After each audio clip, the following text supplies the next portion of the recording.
the station at 10 just to try and clear. Apparently there's a change of command at 10 o'clock, and the guy at the gate, who's quite nice, the young guy just said, look, don't speak to the one now, speak to the one at 10 o'clock. You might get somewhere with him.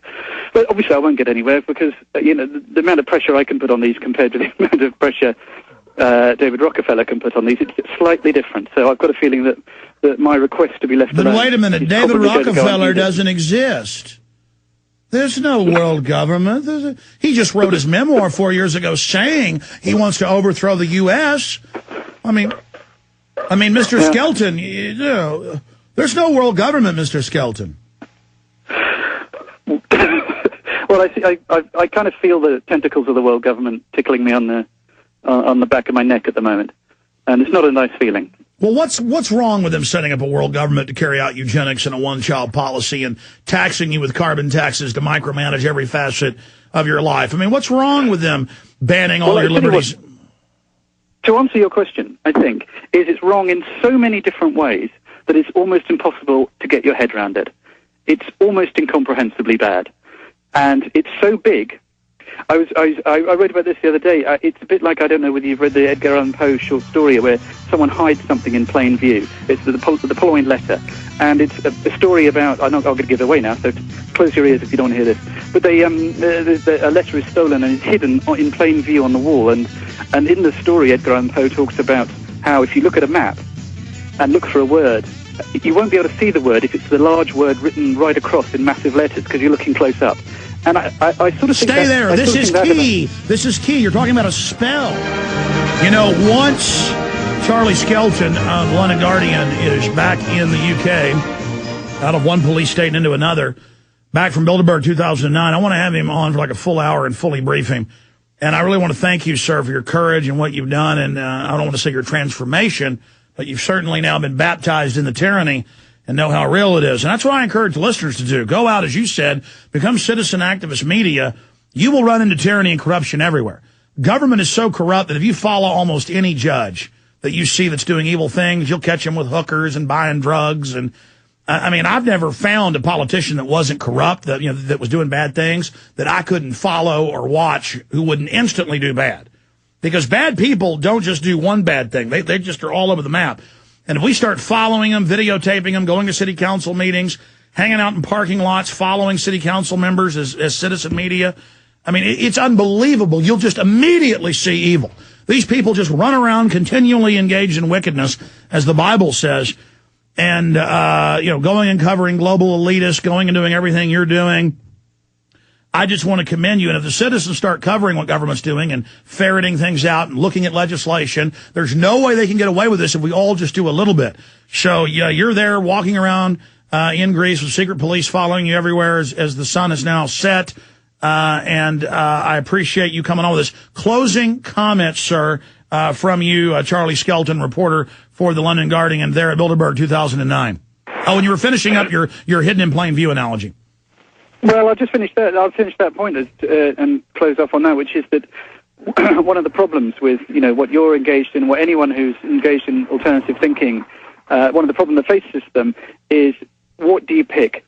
Even if you were to just pick one thing, for example, the lies concerning the Iraq War, or the taking over of genetic seed varieties by large corporations, any one of those things is enough to absolutely blow anyone's mind.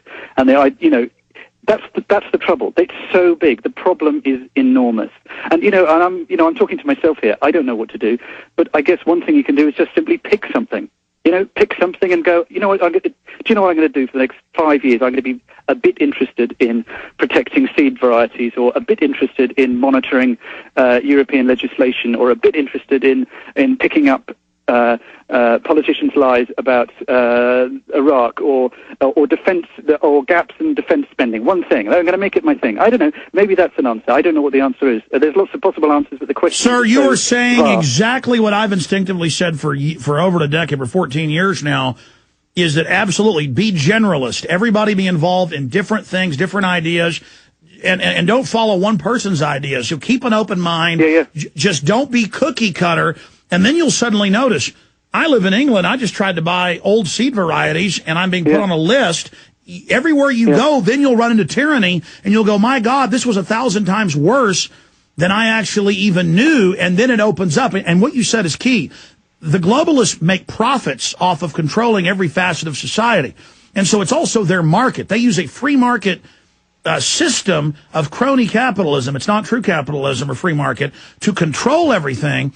And so that's why they're hitting you from every angle, because it's business for them. And exactly, one of these will blow your mind. There are hundreds of these coming in at you. And that's why the general public, comes face to face with a conspiracy so massive that they're just knocked over by it, as Winston Churchill said, or as the former head of the FBI, J. Edgar Hoover said, that you come face to face, and the globalists write books about it. It's not even our opinion, and they're laughing.